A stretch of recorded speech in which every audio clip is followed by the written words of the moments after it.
মুসলমানের জন্য দেবদেবী এটা বর্জনীয়। মুসলমান দেবদেবী গ্রহণ করতেও পারে না।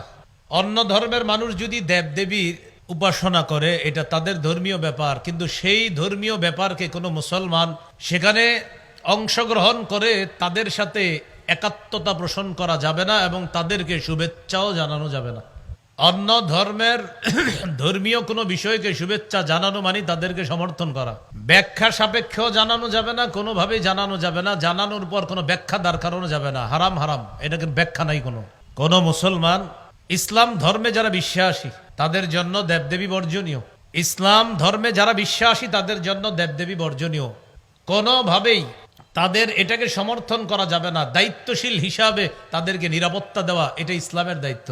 দায়িত্বশীল হিসাবে অমুসলিমদেরকে নিরাপত্তা দেওয়া এটা মুসলমানের দায়িত্ব, কথা ঠিক, কিন্তু তাদের এই অনুষ্ঠানকে কোনোভাবে স্বাগত শুভেচ্ছা জানানো যাবে না, কারণ এটা তো ইসলাম ধর্মে নিষেধ। এটার শুভেচ্ছা জানানো মানে আপনারা যেটা করতেছেন আমরা একমত আছি, করতে থাকেন। আল্লাহর সাথে শিরিক, এই শিরিককে সমর্থন জানানো মুসলমানের জন্য জায়েজ নেই।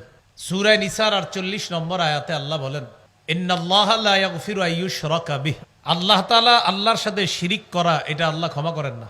শিরিকের অপরাধ আল্লাহ ক্ষমা করেন না। সূরা মাঈদার 72 নম্বর আয়াতে আল্লাহ বলেন, ইন্নাহু মাইয়ুশরিক বিল্লাহ ফাকাদ হারামাল্লাহু আলাইহিল জান্নাহ, যে ব্যক্তি আল্লাহর সাথে শিরিক করে আল্লাহ তার জন্য জান্নাত হারাম করে দেয়, ওয়া মাওয়াহুন নার, তার ঠিকানা জাহান্নাম। সূরা জুমারের 65 নম্বর আয়াতে আল্লাহ বলেন, লা ইন আশরাকতা লা ইয়াহবাতান্না আমালুকা, তুমি যদি শিরিক করো অবশ্যই অবশ্যই তোমার আমল বরবাদ হয়ে যাবে। তাহলে আয়াতে 4টা নিষিদ্ধের একটা হলো মদ বর্জনীয় নিষিদ্ধ, 2 নাম্বার জুয়া বর্জনীয় নিষিদ্ধ, 3 নাম্বার দেবদেবী মুসলমানদের জন্য নিষিদ্ধ, 4 নাম্বার আল আজলাম ভাগ্য নির্ণয়ক স্বর, ভাগ্য মানুষ গণনা করে, এই মানুষের ভাগ্য গণনায় বিশ্বাস করা এটা নিষেধ। রাসূলুল্লাহ সাল্লাল্লাহু আলাইহি সাল্লাম বলেন, মান আতা আররাফান আও কাহিনা, যে ব্যক্তি কোনো গণকের কাছে আসে আর গণকের কথা বিশ্বাস করে, ফাসাদ্দাকাহু বিমা ইয়াকুল, গণক যা বলে এটা যদি বিশ্বাস করে, ফাকাদ কাফারা বিমা উনজিলা আলা মুহাম্মাদিন সাল্লাল্লাহু আলাইহি ওয়াসাল্লাম, নবীর উপর যা নাজিল করা হয়েছে গোটা শরীয়তটাকে সে অস্বীকার করল। কেউ যদি গণকের কাছে যায় আর গণকের কথা বিশ্বাস করে, আল্লাহ রসুলের উপর আল্লাহ যা নাজিল করেছে গোটা শরীয়তটাকে সে অস্বীকার করেছে। আল্লাহ আমাদেরকে হেফাজত করেন। আবার মূল আলোচনায় চলে আসে। আল্লাহ বললেন পাপ ছেড়ে দাও, প্রকাশ্য পাপ, গোপন পাপ ছেড়ে দাও। পাপ মৌলিকভাবে 2 প্রকার, যা করতে হবে তা না করা পাপ, 2 নাম্বার যা ছাড়তে হবে তা করা পাপ। আল্লাহ আমাদেরকে করণীয়গুলো করে বর্জনীয়গুলো বর্জন করে পাপ থেকে বাঁচার তৌফিক দান করেন। সহিহ বুখারীর বর্ণনা 2766 নম্বর হাদিস। এই হাদিসের মধ্যে আছে, ক্বালা রাসূলুল্লাহ সাল্লাল্লাহু আলাইহি ওয়াসাল্লাম, ইজতানিবুস সাবআল মুবিকাত, রাসূলুল্লাহ সাল্লাল্লাহু আলাইহি সাল্লাম বলেন তোমরা 7টি ধ্বংসাত্মক অপরাধ থেকে বাঁচো। ক্বালু ওয়া মা হুন্না ইয়া রাসূলুল্লাহ, সাহাবীগণ প্রশ্ন করলেন, হুজুর এই 7টি ধ্বংসাত্মক বর্জনীয় পাপ কি আমরা জানতে চাই। রাসূলুল্লাহ সাল্লাল্লাহু আলাইহি সাল্লাম বললেন, 1 নাম্বার শিরকু বিল্লাহ, আল্লাহর সাথে শিরিক করা এটা হলো বর্জনীয় পাপ। শিরিক এটা বর্জনীয় পাপ, এটা করা যাবে না। এখানে একটা কথা মনে রাখা, শিরিক দ্বারা উদ্দেশ্য শিরকি কথা বলা যাবে না, শিরকি কর্ম করা যাবে না, শিরকি আকীদা গ্রহণ করা যাবে না। 2 নাম্বার সিহরু, জাদু করা, জাদু করা এটা বর্জনীয় পাপ, এটা শত্রুকেও জাদু করবেন না। 3 নাম্বার ওয়াকাতলুন নাফসিল্লাতী হারামাল্লাহু ইল্লা বিল হক, অন্যায়ভাবে কাউকে হত্যা করা। আমাদের বাংলাদেশে হত্যা করা এখন হাস্যকর বিষয় হয়ে গেছে।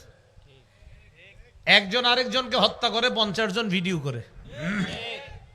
50 জন কেন ভিডিও করে? তার ভিডিওটা ছাড়লে অনেক মানুষ দেখবে এবং সে পরিচিত একজন ব্যক্তি হয়ে যাবে, এই নিয়তে ভিডিও করে। কেউ যদি কোনো হত্যাকাণ্ডের এই নিয়তে ভিডিও করে যে আমার ভিডিও দেখলে আমার পেজ দাঁড়িয়ে যাবে, আমার ইউটিউব চ্যানেল দাঁড়িয়ে যাবে, ও হত্যাকাণ্ডের শামিল। 50 জন ভিডিও করে, একজন আরেকজনকে মারে। যদি বলেন ভাই চলেন ধরি, কয় হ্যাঁ মরলে আমার কি, আরে ধরি চলেন না, কয় হ্যাঁ মারলে আমার কি, মরলে আমার কি, ওটা মরলে আমার কি, এটা মারলে আমার কি। সবাই চারদিকে দাঁড়ায় দাঁড়ায় দেখতেছে। অথচ রাসূলুল্লাহ সাল্লাল্লাহু আলাইহি সাল্লাম বলেন, মান কাতালা উসফুরান আবাসা আজ্জা ইলাল্লাহি ইয়াউমাল কিয়ামাহ। কোন ব্যক্তি যদি দুনিয়াতে অন্যায়ভাবে একটা চড়ুই পাখিকেও হত্যা করে, এই চড়ুই পাখি অন্যায়ভাবে হত্যা করার কারণে কিয়ামতের ময়দানে আল্লাহর কাছে নালিশ করবে, মামলা করবে। আল্লাহ, আমি দুনিয়াতে এক জায়গায় বসা ছিলাম, আপনার এক বান্দা রাস্তা দিয়ে যাইতেছিল, আমারে অনর্থক গুলাইল মাইরা হাত নিশানা ঠিক করার জন্য আমারে হত্যা করছে।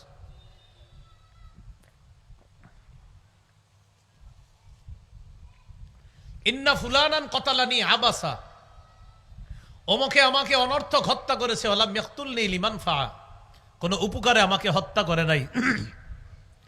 আল্লাহ, আপনার বান্দা যদি বিসমিল্লাহ বলে জবাই করে আমাকে খেয়ে ফেলতো, আমার কোনো আফসোস ছিল না, কিন্তু সে আমাকে অনর্থক হত্যা করেছে, আমি এটার বিচার চাই। চড়ুই পাখি যদি আল্লাহর কাছে বিচার চায়, তো মানুষ হত্যার কি অবস্থা হবে? যে ব্যক্তি অন্যায়ভাবে কোনো মানুষকে হত্যা করে, কিয়ামতের ময়দানে নিহত ব্যক্তি হত্যাকারীর হাত ধরে আল্লাহর কাছে নিয়ে যাবে, নিয়ে গিয়ে বলবে, আল্লাহ, এই লোক আমাকে হত্যা করেছে, আমি বিচার চাই। রক্ত পড়তে থাকবে শরীর থেকে। তাহলে 3 নাম্বার, কতলুন নফস, অন্যায়ভাবে হত্যা করা, এটা গ্রহণীয় না বর্জনীয়? এটা করা পাপ। 4 নাম্বারটা কি বলবো? আপনারা সবাই জোরে বললে বলবো, আবার বলেন। ও আকলুর রিবা, 4 নাম্বার, সুদ খাওয়া। কি খাওয়া? আওয়াজ তো কমে গেল, একটু আগে জি বললেন জোরে। কি খাওয়া? সুদ খাওয়া। এটা বর্জনীয়।